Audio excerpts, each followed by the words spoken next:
Hey guys, it's Paradise, and you might have noticed something is missing in Monster Hunter Wilds. Where are the farms? Well, unlike previous games, farms here work a little differently, but at their core they will still be your go-to for stockpiling resources between hunts, allowing you to properly prepare and craft those useful and even stronger tier consumable items. They'll even occasionally give you bonus materials like trade-in items and rare crafting components when you go to pick up your materials, so it's straight up extra resources while you're playing anyway.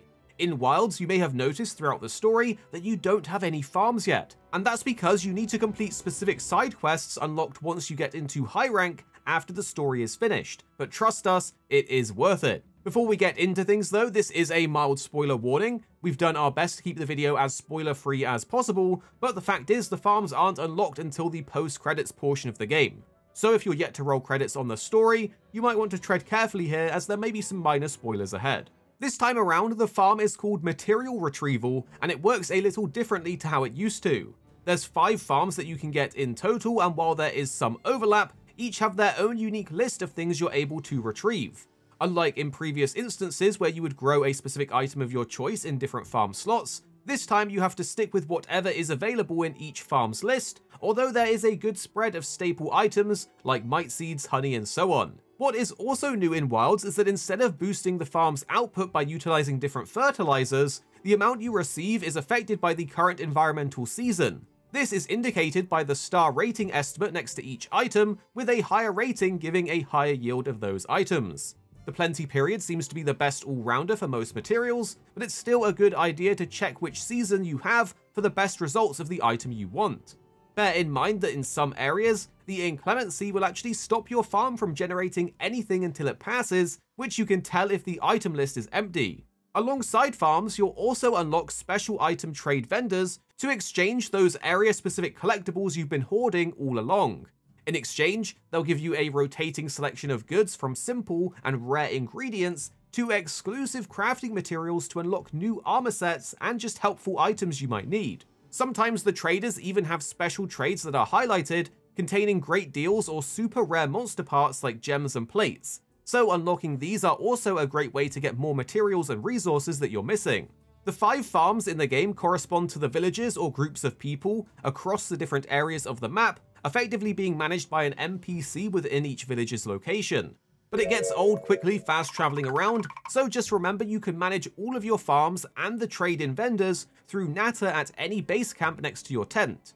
If you do see an exclamation mark icon, it means one or more of your farms are full, so be sure to collect these goodies before the next refresh. From our testing, it seems that farms and trades rotate once every day and night cycle within the game. So if you're out in the open world, it takes around an hour of real time to refresh.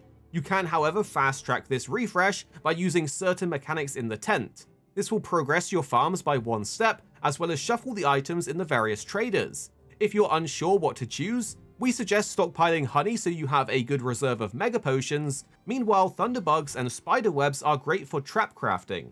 Even flash bugs are a good thing to stockpile so you can flash as often as needed while hunting. Take note there's also special events that come up in the environmental overview that allow you to hunt a certain monster attacking an area. If you do this, you'll get a boost to the farm in that region, giving you more materials for a short time. This is seen via the little arrow icon next to the farm, so you know which farm production is increased. Now that you know how they work, this is a reminder for some spoilers ahead, as we will point out exactly what you need to do to unlock these farms. If you haven't already completed things up to HR 20, you have been warned. So, once you've completed the story and got into high rank, you'll be given new side quests to complete. One of these is in the Windswood Plains and it comes from Zota. You can generally find him in Kunafa Village during the daytime, and he will give you the quest, Beware the Gypsaros. This quest has you hunt down a Gypsaros, which shouldn't be too challenging to complete.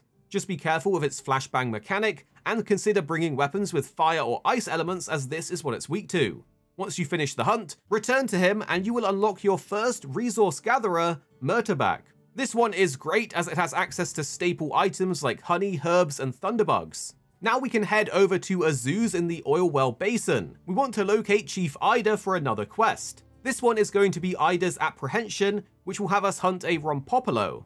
Rompopolo will poison you if you're not careful, so be sure to bring some antidotes with you on the hunt, and focus on both its head and tail to make it easier. Once you've completed it, return to Ida and you'll unlock Sabar, who is your second resource gatherer and farm. He happens to be one of the better ones for sources of might seeds, which is a super valuable one as you can take it out on hunts to give you a small attack boost. Moving on from here, you'll have to hit HR 15 before you can unlock any more of the farms. Once you're done though, you can go back to Suja by Fabius in order to complete a quest called a Frenzied Nursilla. This takes place in the Wounded Hollow arena, and apart from being a bit more aggressive than usual, you shouldn't have a problem beating this monster, especially with fire weapons. Once you return to Suja, you'll not only have completed the HR 15 breakpoint, but you will also have unlocked Apar, the tall Wyvern Guardian by the main entrance, who is our next resource gatherer and farm.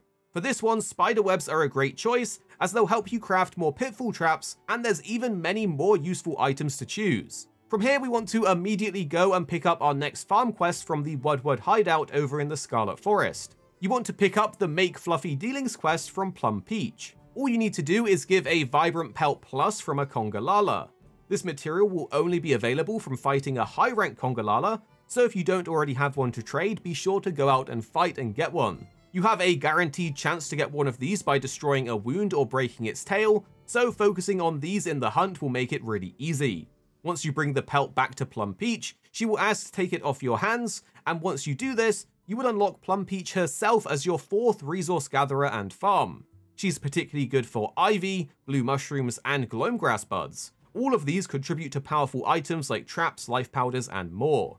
But for our fifth and final camp, you're going to have to wait until you're past the HR 20 breakpoint. This happens around chapter 4-3, Wyvern Sparks and Rose Thorns. Once you get there, head over to Sild in the ruins of Wyveria and speak with Tushin. There you will get the Astonishing Adaptability quest, which will have you go on a hunt for a Shu Wu.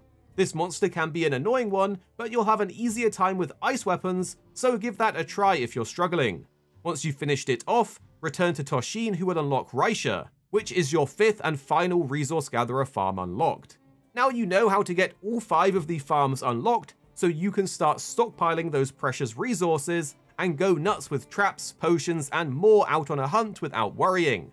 Remember to check in with the various trade-in vendors as their stock does tend to rotate, giving you a chance to pick up specific materials or ingredients you might be missing. And do share this with a friend who is yet to unlock all of the farms, and drop a like if we've helped you out, and there'll be more Monster Hunter videos coming your way very soon.